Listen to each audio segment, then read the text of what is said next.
ಆ ಪೌರ್ಣಿಮಾ ಪೂರ್ಣ ಆಹ್ವಾನಕ್ಕೆ ಸೇರ್ತಾರನಿಗೆ ಗ್ರಹಣ ಹತ್ತುವುದೆಂಬ ಆಲೋಚನೆಯಿಂದಲೇ ಎಲ್ಲರೂ ಚಿಂತಾಂತರೇ ನೋಡಿಕೊಳ್ಳುವರು.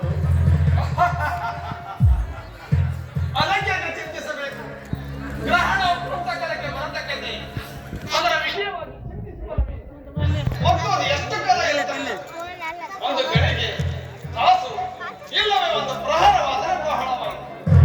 ಗ್ರಹಣ ನಿವೃತ್ತಿಯಾಗುವುದಕ್ಕೆ ಎಲ್ಲರೂ ಏಕ ಮನಸ್ಸಿನಿಂದ ದೇವತಾರಾಧನೆಯನ್ನು ಮಾಡಿದರೆ ಮಹಾರಾಜರೇ, ಅದು ಸ್ವಲ್ಪ ಕಾಲದ್ದೇ ಸರಿ, ಆದರೆ ಅದನ್ನು ಅನುಭವಿಸುವವರು ಕೇಳುವವರು ಮತ್ತು ನೋಡುವವರಿಗೂ ತ್ರಾಸದಾಯಕವಾಗಿದೆ.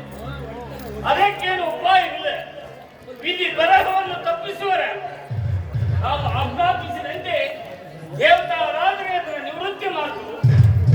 ಮಹಾರಾಜರೇ, ತಾವು ಸ್ವಾಭಾವಿಕವಾಗಿ ನಕ್ಕದ್ದರಿಂದ ಶನಿದೇವರಿಗೆ ಭಾರತವನ್ನು ಅವರನ್ನು ವಿಧಿಪೂರ್ವಕವಾಗಿ ಅರ್ಚಿಸಿ ಅವರ ಅನುಗ್ರಹಗಳನ್ನು ಸಂಪಾದಿಸುವ ಪ್ರಯತ್ನ ಮಾಡಬೇಕು. ದೇವತೆಗಳು ಎಷ್ಟು ವಿಶ್ವರಾದರು ಅರ್ಚಕರಲ್ಲಿ ಅನುಗ್ರಹ ಮಾಡದೆ ಪಂಡಿತರೇ, ಶನಿದೇವರನ್ನು ಯಾವ ಬಗೆಯಿಂದ ಅರ್ಚಿಸತಕ್ಕದ್ದು? ಮಹಾರಾಜರೇ,